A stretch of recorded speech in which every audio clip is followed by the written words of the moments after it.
Welcome to our 49th anniversary of Our Lady of Peace Retreat at, the 49th anniversary of Our Lady of Peace Catholic Institute at Our Lady of Peace Retreat in Beaverton, Oregon.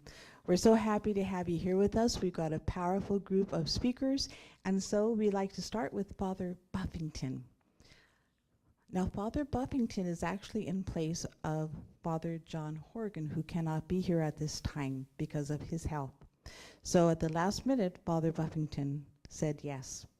So Our Lady of Peace Retreat welcomes Father Jon Buffington to our Summer Institute.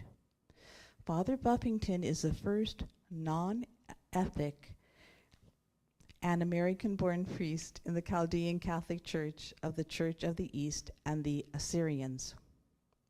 He earned his M.A. in Patristics and early church history at the Graduate Theological Union in Berkeley, California, and was ordained in 1981. He has served as a chaplain for St. Mary's Hospital in San Francisco and at Providence Hospital in Portland. Father Buffington is also an iconographer and teaches iconography. One of his icons is a life-size altar crucifix and can be seen at Portland Providence Hospital. Known for his keen insights into the land and times of the early Christian way through study of scripture, early writings, and architecture, Father will be speaking this week on the topic, Through the Eyes and Songs of the Eastern Church. We are glad to have him join us this week, and please help me welcome Father Jon Buffington. Bless you. Thank you. Thank you very much, sister. Hello, everyone. As you probably noticed, I've been told I'm going to be late for my own funeral, so I'm practicing. The Eastern churches are actually quite diverse, quite many. The Chaldean Church, for instance, is probably the oldest, so it's the most liturgically conservative, if you will, because it comes out of the Jewish Christian tradition, and therefore it's based on temple ritual, on synagogue ritual, and so forth. But what I'm more interested in is the Byzantine Church. And most of the Eastern churches belong to the Byzantine Rite. Now, Byzantium never really existed. It's just a term that historians have given to a place and a period, that beginning in Constantinople, which originally had been called Byzantium, but Constantine changed the name when he founded his new capital city, and he wanted it to be where the East meets the West. It's the place where Europe touches Asia. That way he could take care of both the Western provinces and the Eastern provinces in a much faster way. In the Byzantine Church, which is very much connected with the church and state, they grew up together, so a lot of the Byzantine ritual is based on the Roman court ritual. So when you go to a Byzantine church and you take a look at what's going on there, and if you're a little confused, it's because it's totally out of your tradition. These are traditions that come from many, many years ago, 1,500, 1,600 years ago, developing particularly in the liturgy of St. John Chrysostom, which I highly recommend you take a look at. But I want to talk about something very specific to the Byzantine liturgy and the Byzantine church life. I'm going to start with a quote from Brother John Samaha. This was from a lecture or an article he wrote for the University of Dayton. You can find them all about Mary on their website. Because the concept of theology in Byzantium, as with the Cappadocian fathers, Basil the Great, Gregory Nazianzen, Gregory of Nyssa, and so forth, was inseparable from theoria, that is, contemplation.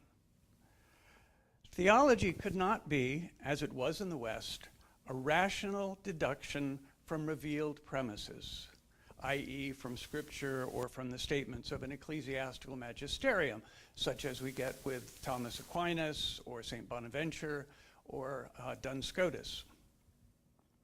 Rather, it was a vision experienced by the saints, whose authenticity was, of course, to be checked against the witness of Scripture and tradition. So it's a very different way of looking at theology. It's not a set of rules. It's not that rational approach that Thomas goes from 1 to 2 to 3 to 4, but rather the Byzantine theology comes out of the praxis of the church. And when I say praxis, I mean how the church actually works. And so in the liturgy, as they began developing the liturgy, it came out of the praxis of the people and their clergy, based on the court ritual of Constantinople. Yeah, you are going to be tricky. Then, as they began to send out missionaries, it was spread to Russia, to Bulgaria, to many places in the Eastern, not Middle Eastern, there was also the church sent that way, but particularly in the Eastern areas, Greece and so forth, that we think of as Orthodox today. It was also in Northern Africa, centered in Alexandria, and from them went into Ethiopia and Eritrea and so forth. It is highly formalized. It is very much dependent on the use of icons as both theology and as prayer. When you go into a Byzantine church, you're not going to find usually like you would in a Latin church. You go in, there's the altar, there's Mary, and there's Joseph or the Sacred Heart, and then you have the Stations of the Cross. That's about it. Well, when you go into a Byzantine church, the whole theology of the church is spread, including with the architecture of the church. Because when you enter into the church, the first thing you're going to see is an icon of Christ. He is the master of the house. Then when you go further in, if it's a domed church, and most Greek churches are a Greek cross, that means the four arms are the same and there's a central dome. In this country, not so much, because there's a lot of taking over already used churches and trying to transform them into something that looks Orthodox. But if you went into a typical Orthodox church, the big dome would have an icon of Christ Pantocrator, Christ the ruler of all, Christ the maker of all. And it can be seen from almost every part of the church because he is the one who looks over all that you are doing in that church. When you go and toward the altar, you'll notice that there is a large barrier in front of you. And that barrier is called an iconostasis. And it originally started with probably just two icons, Mary and Jesus, flanking the door into the sanctuary. Well, as things became more and more complex in the Byzantine tradition, that simple barrier became much more complex and became the story of the church itself, the larger church, not just that church. You enter into what are called the royal doors, and those doors are only used by the priest or certain other ministers when they're doing specific tasks. Excuse me while I get a little less dry. Bringing the Eucharist out, doing certain blessings and so forth. That's the royal door. And when it is closed, normally on the royal door, the first thing on the top, normally, would be an icon of Gabriel and Mary at the top, or the whole doors would be that, with the Annunciation. Because you enter into the mystery of the Eucharist through the incarnation of Christ, the Annunciation.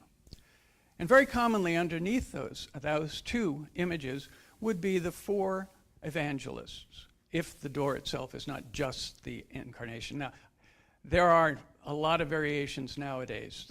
Different things are getting a little bit looser about that. But in general, that's the normal royal door.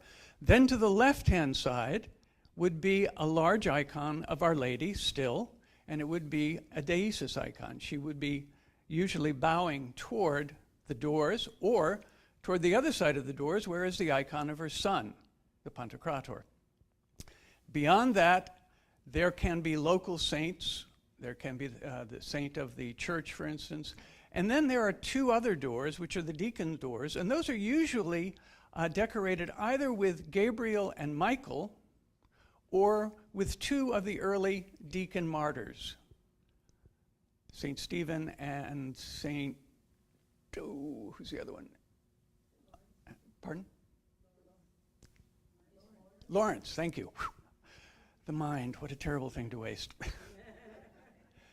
And then as you go up, there are different tiers of icons above that. And one of the tiers is the festival icons, where you have all of the 16 major feasts of the church.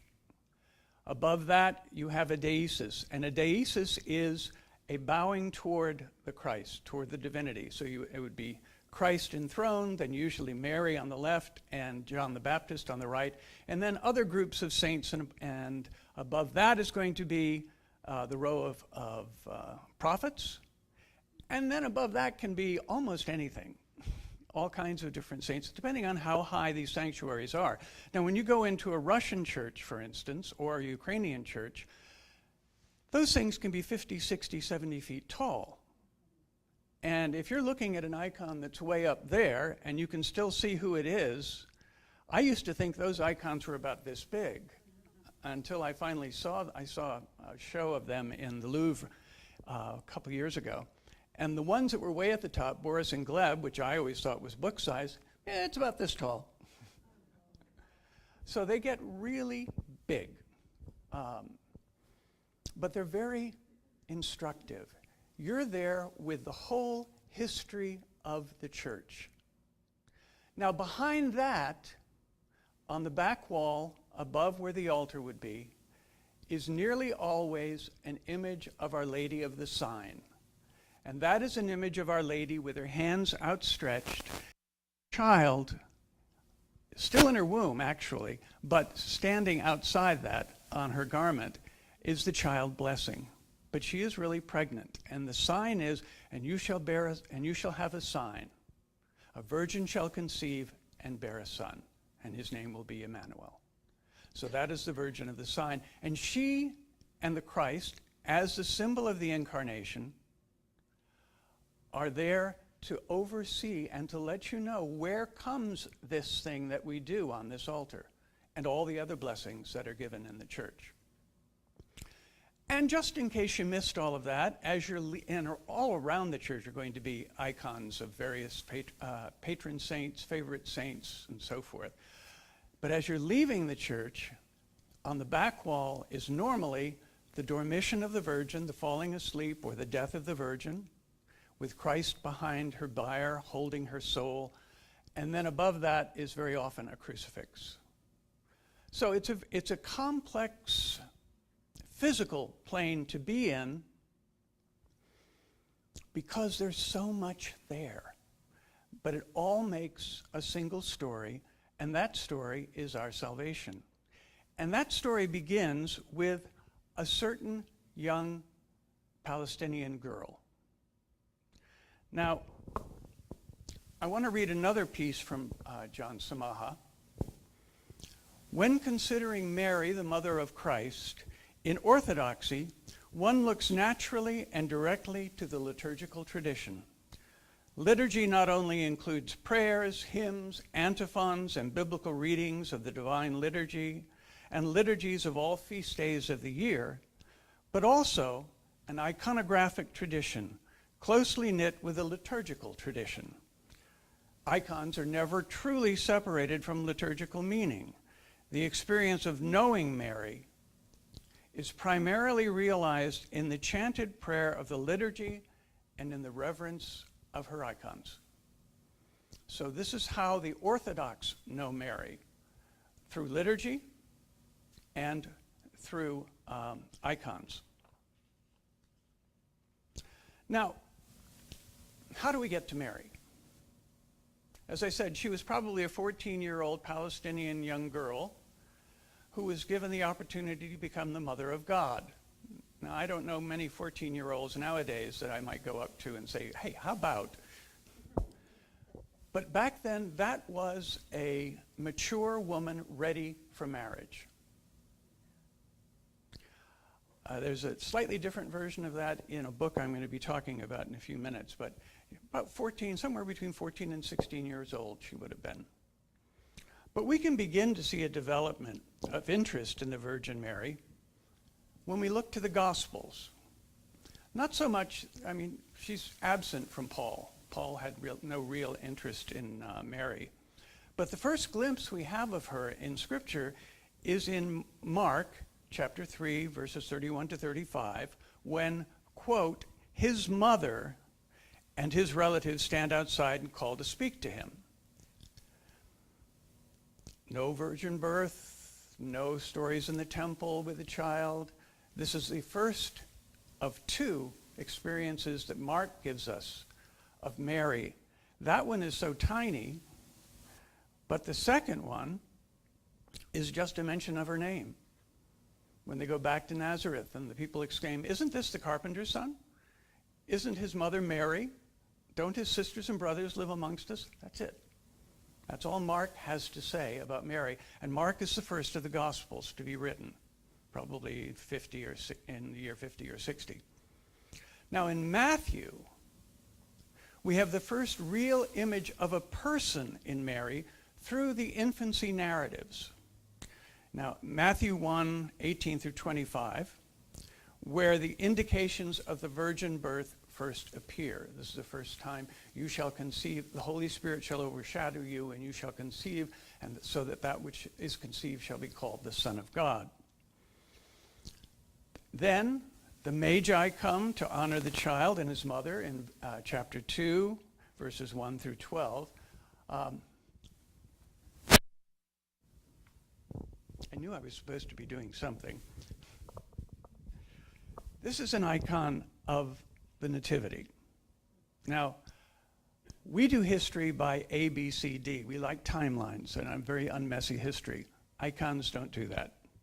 They tell you the whole story and leave out whatever they want to and add whatever they want to in terms of what they want to say about the birth. So, this would be the second time that Matthew talks about Mary, and that would be during the birth at in around 25. Now, in this case, Mary lies on this royal cushion, but who's she looking at? Is she looking at the baby? She doesn't even seem to notice he's there. She is instead looking out at you. And this is one of the great strengths of iconography, and it's part of the reason that you have all those weird angles in buildings. Because in an icon, well, unlike when I stand in front of, say, the Madonna there, I'm looking at that, but there's a barrier between her, because she's out there. And if there's a vanishing line, it goes that way. When you look at an icon, you know what a vanishing line is? That's when those two parallel lines finally come together. Well, in an icon, the vanishing line is behind you. So an icon brings you into the picture, literally. So rather than standing outside as a passive observer, maybe praying, maybe just amazed at the beauty of it, this brings you into the conversation. And what Mary is doing here by looking out at you is saying, see what he came for. It's because of you that he has come to die. And the foreshadowing of the death, Christ is here wrapped in swaddling clothes that look peculiarly like the kind of clothes you would put on a dead person when you're burying them. The manger doesn't look like your normal manger in your Christmas crib. This instead looks like a coffin. And he's inside a cave. And there was another time in his life when he was put into a cave. And all of that is supposed to come to your mind immediately, that the incarnation happened for the crucifixion and death, in order that the rising from the cave in the anastasis or resurrection can happen for you.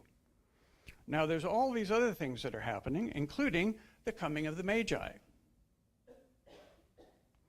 And I'm going to get to this figure later and this one later, not too much later. These are midwives he's up here, just been born, but here are two midwives that are giving him his first bath. So he's twice in the same icon. And then over here, this is poor Joseph. He gets stuck in a corner having his last doubts about the virgin birth. And then these of course, are all the angels crying out to the shepherds, little tiny sheep. And so this is what you can find when you start looking deeply into icons. So let me put this back here. Okay.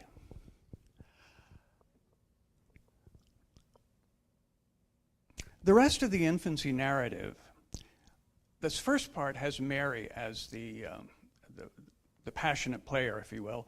But then the rest of the infancy narrative, chapter 2, 13 to 23, Joseph is the active agent, and Mary and the child are more acted upon.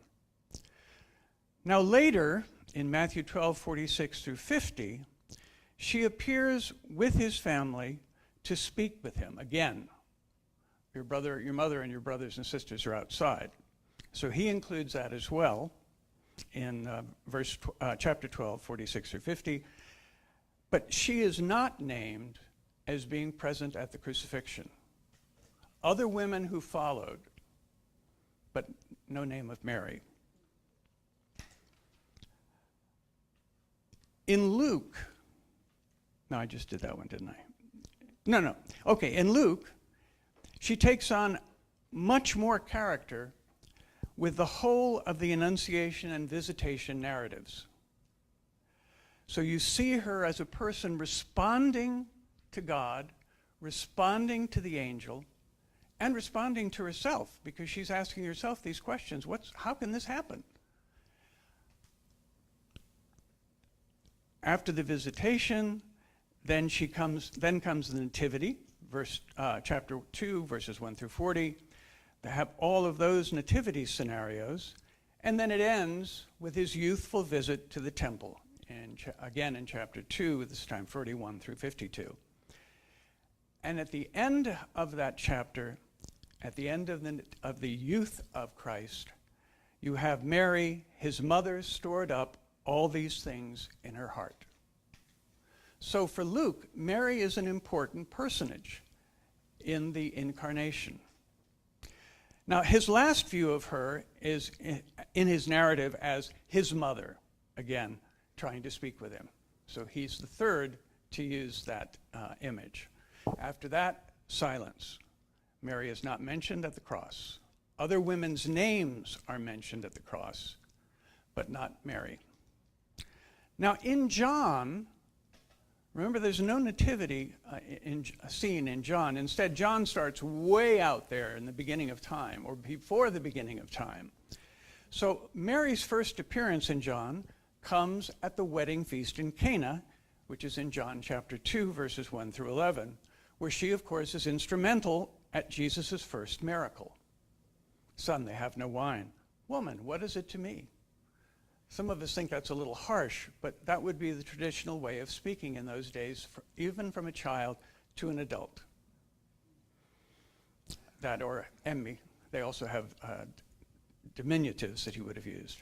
Now, later in chapter 19, 25 through 27, he alone specifically mentions Mary as being present at the crucifixion.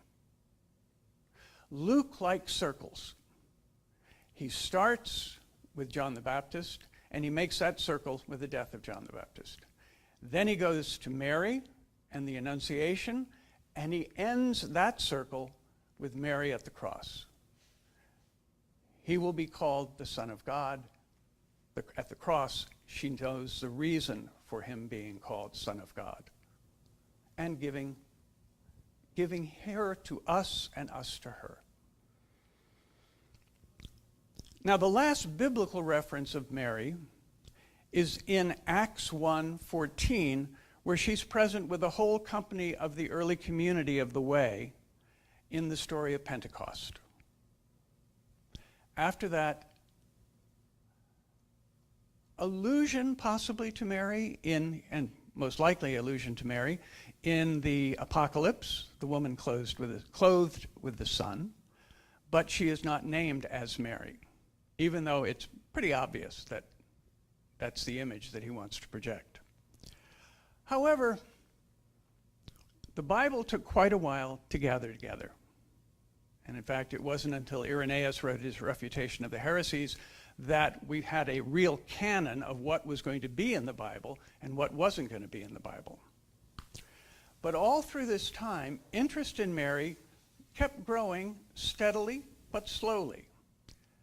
As the disciples died, people yearned for more information about Christ and his family, where he came from, who they were. And now that those who knew him were no longer there to fill in those blank spaces, they were all dying off. Also, there were quite a number of heterodox, heretical teachers of Gnosticism, for instance, and other doctrines about Christ that the church saw as dangerous to the faith, because these various communities were proposing theories about the nature of Christ which often denied either his full humanity or his full divinity. So the need was to add Mary to the story so that you could talk about a true birth of God into true humanity. As I said, there were many gospels and epistles that were not scriptural. You probably know the Gospel of Thomas, the Gospel of Mary Magdalene, the Gospel of Mary, the Gospel of Peter, also many letters, Barnabas 3, Peter 3, and so forth, that were written by groups. Some were Gnostic. Now that means there's a special knowledge about a God who's different from the God of the Old Testament, and then therefore Jesus wasn't really the son of the Hebrew God. In fact, he probably wasn't human at all. Then there were others, modalists, that the Word was just a part of God, not a separate person. And many other theories about what was Jesus and how he saved us. And that's what it's all about, is how he saved us. And they came up with a lot of really interesting theories. If you ever want to know about some of them, go to Irenaeus and read his Adversus Heresias, or Against the Heresies, so-called, or Against the True Knowledge, so-called, Gnosticism. And he'll give you a really detailed instruction about one particular kind of Gnosticism. And it's really interesting reading. There's a good book that's sort of newspaper English called The Laughing Savior, if you want to get into an easy way of understanding Gnosticism, which is not an easy topic. Now, there were other books that were written at the same time that weren't trying to be heretical. None of these guys were trying to be heretical. They were trying to prove their own truth. But a lot of them were written for the church and were very often used and read at services, such as the letters from Polycarp, the letters from Irenaeus, were very often read after the scriptures. But there was one book in particular that was connected to the early life of Mary. And this book is called the Proto-Evangelium, means before the gospel or beginning gospel, of St. James the Apostle. And it's now out in new translation. I highly recommend you get it, because this is where a lot of your stories and our feast days come from. It was probably written about the year 150, somewhere around there, or at least after that, in Syria. Likely came out of a Jewish milieu, as it frequently quotes from the Septuagint scriptures, so the Greek Hebrew scriptures. It also seems to misrepresent or misunderstand many Jewish practices. But this could possibly be not an argument against any kind of a Jewish connection, but rather because of the diversity of Judaism at that time, which we're only beginning to uncover these days. Sister, will you give me a hands up when I'm getting close to time? Or it was possibly alluded to by Clement of Alexandria. He seemed to do a misquote from it at the end of the 2nd century, and was definitely quoted by Origen, one of the first great theologians, although he was condemned by the church later as a heretic, in the early 3rd century. so by the 200s. It is a midrash. Now, that's a Jewish term which means a drawing out. And it's a midrash on the infancy narratives of Matthew and Luke. It's filling in spaces. Now, it was possibly an Encretite response. Now, an Encretite means hermits or people who were severely disciplining themselves spiritually. A response to the Marcionites and the Docetites, heterodox groups, who held that Jesus was purely a spiritual being. He had no real physicality. Its vivid description of the pregnancy of Mary and the examination of her hymen postpartum was that a response to the denial of the physical incarnation of the Word. Now, chapters 1 through 17 in the Proto-Evangelium is the miraculous conception and birth and holy infancy of Mary through her life in the temple and up to her engagement to Joseph and her virginal conception of Jesus. So why is this important? Somebody tell me what book in Scripture we get the names of Mary's parents. We don't. They're not there. And yet we have feasts to Anna and Joachim. This is the story of Anna and Joachim. Now, if I had a slide, I would have shown it to you. But there's a long story about this, and I highly recommend that you look it up. It's called The Kiss at the Golden Gate. And it's an icon of Anna and Joachim meeting at the Golden Gate because Joachim was taking a gift to the temple. He was very wealthy. He was taking his gifts to the temple, and he was accosted by a man who said, "You can't offer sacrifice because you don't have children, and you're an old man, so God has cursed you." And he was so distraught by this, he left his gifts, he ran out of the city to where his flocks were, and he just spent the time in prayer surrounded by sheep and shepherds. Anna had no idea where he'd gone. And so she didn't know if she was a widow, she didn't know if something had happened, she didn't know anything until an angel appeared to her, just as an angel appeared to the mother of Samuel and others, or the mother of John the Baptist, Elizabeth, and declared that she was going to have a child. God was going to bless her after all this time. At the same time, an angel appears to Joachim out in the hills, tells him the same thing. So they rush toward each other, and they meet at the Golden Gate, and they kiss. Some authors then took that as Mary's conception was also immaculate, and the kiss was where her incarnation came about. But others think, no, they just went home, had sex, and had their child, because they had obviously been trying to have a child before. But in any case, Anna conceives and brings forth this child. So the next icon would be the birth of the Virgin Mary, which again is one of those complicated ones where you have multiple images of the child Mary in the same icon. She's not in bed with Anna. She's at the foot of the bed in a cradle. She's over here being taken care of the midwives, and she's over here taking her first step. So there's all kinds of things. She has been promised to God by Anna, and so when she is weaned, they take her to the temple to make her a servant in the temple. And Mary is so overjoyed to finally be in her father's house that, according to the Evangelium, she runs up at 3 years old, runs up the steps of the temple to meet the high priest. And she lives in the temple until the age of 12 and is given the task of weaving the temple veil. All of that is very symbolic because she is first so pure that she is the one chosen to use the most expensive, the most extraordinary of all of the colors, gold and scarlet. She is the temple veil because within her sanctuary, her womb, will be the Christ. So it's a whole story of the incarnation again, Mary needing to tell us what we need to know about her son, that he is that which the temple cannot contain, yet God dwells there. So that which cannot contain the universe is Mary, and yet she does. Now beyond that, then we have the birth of Jesus in chapters 18 through 20. And this is where I wanted to come back to this icon.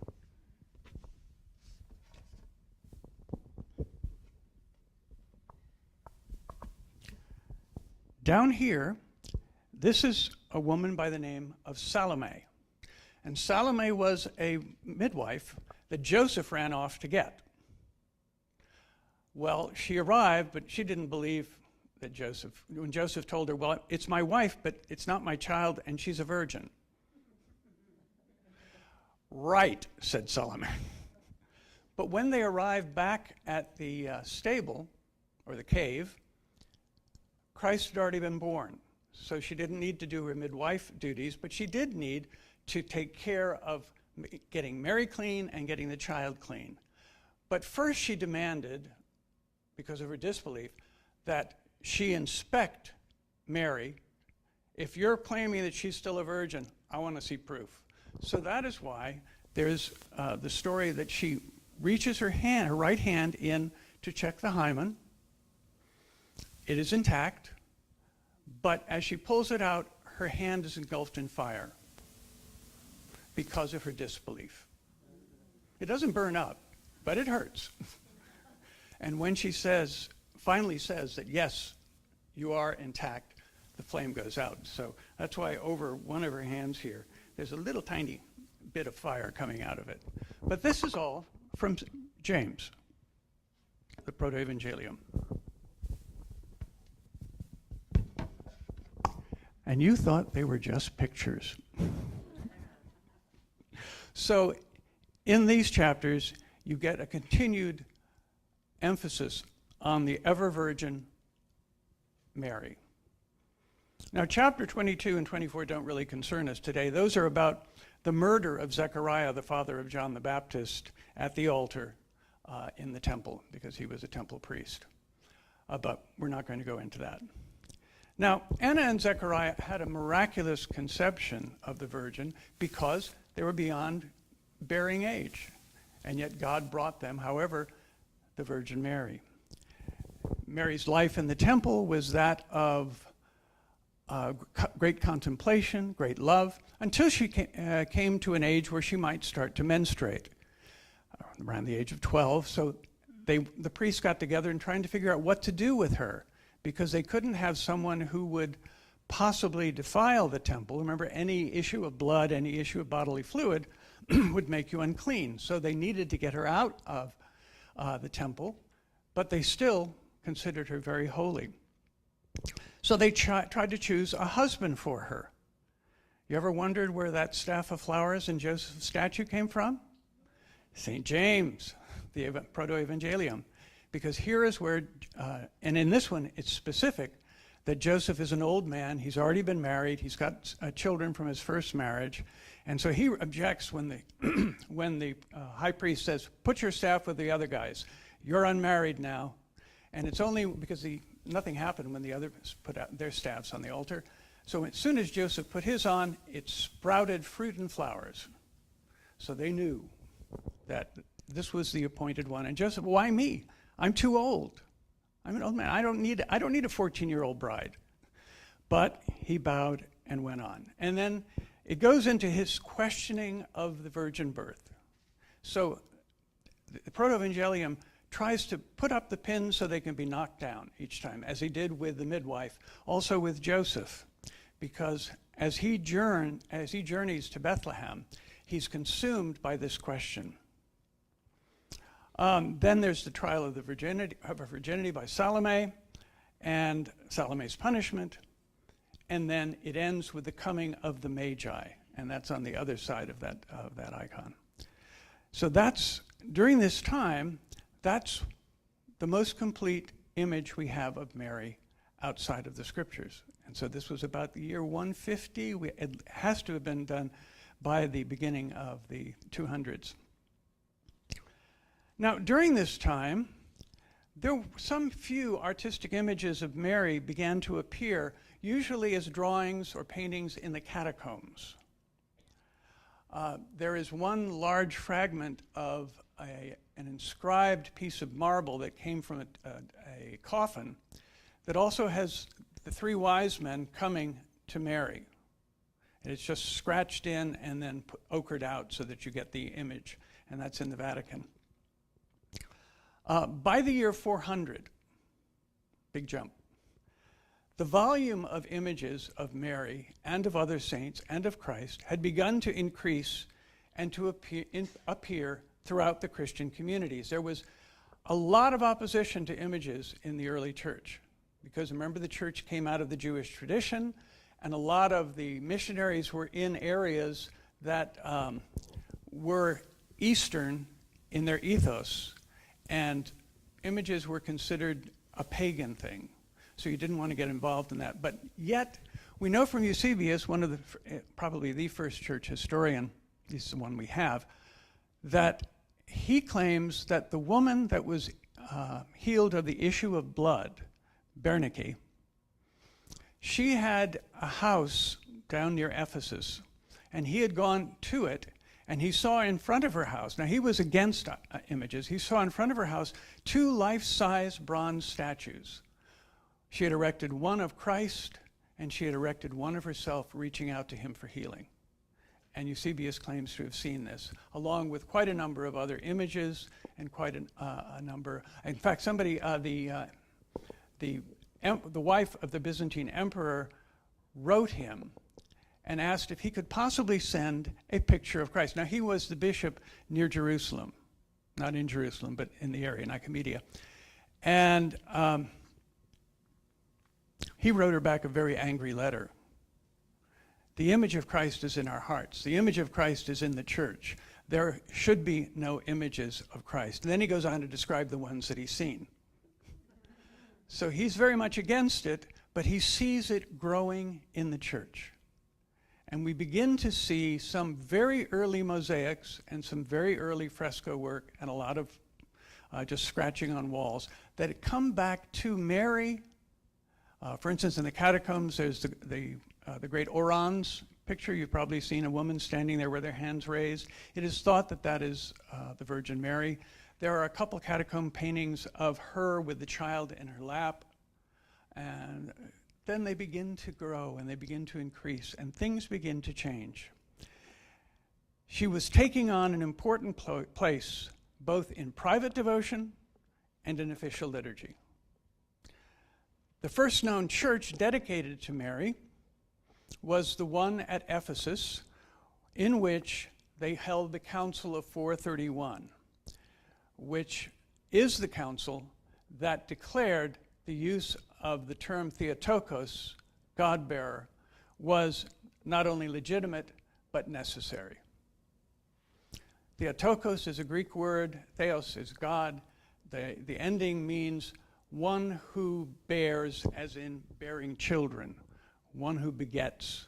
And so it's dedicated to Mary as the Mother of God, which we're going to deal with that controversy in the next lecture. So that's about all I have to give you at the moment. Am I on time? Can I ask questions? Great. Anybody have questions? I've never heard of Mary as a Palestinian girl. I've never heard that reference. Well, Palestine was the Roman province of that whole area. So that's why she was a Palestinian. She was a Jew, she was Hebrew, all kinds of things you could say. But to situate her geographically, you would need to say that she was a Palestinian. No reference to modern Palestine. Okay, it's just, that was the Roman name for that area. So would you believe the modern Catholic statues of Jesus are like authentic To Orthodox? Yeah. No, not really, because although Orthodox tend not to do in the round, they do have some images in the round, very few of them. There's one in particular of St. George that I can think of. But your glasses are on the floor. The modeling in the East was, again, hooked on to paganism. And that's why they went away into a two-dimensional. The Orthodox completely forbade it, carving. And to go right back to Exodus, you shall carve no living thing. But the West never had that tradition. And the West did not go through iconoclasm, which was a time in which they were breaking all the icons. And that's when I'm going to deal more with your questions later. But nowadays, no, they just accept that that's what we do. But they don't put statues in their churches. Does that help? Yeah, sort of. Okay. Anyone else? Ooh, in the back. I'm the veil that the bust mother put together when she's around 12 in the temple. The colors again, I wanted to get the gold and Scarlet. Scarlet was a very expensive, precious dye in those days.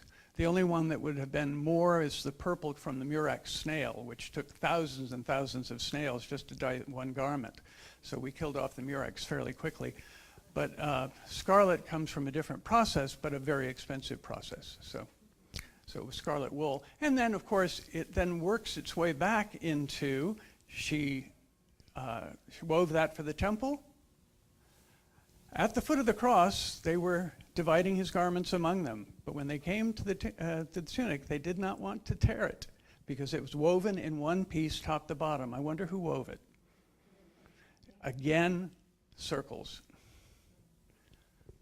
I seem to have heard recently in talking acceptance of images or not that part of the understanding is that God came back and also told them to erect images or statues of two angels in the temple.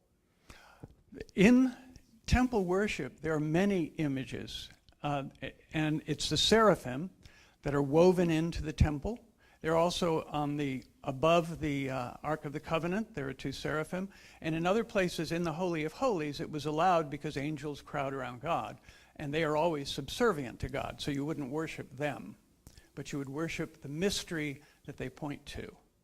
But it's very specific as to what images were allowed in Exodus and what weren't. So yeah, there were images, yes, even pomegranates on their clothes, little tinkly bells on the high priest's garment, and so forth. There's always an exception. Now, yes, one of you two, you choose.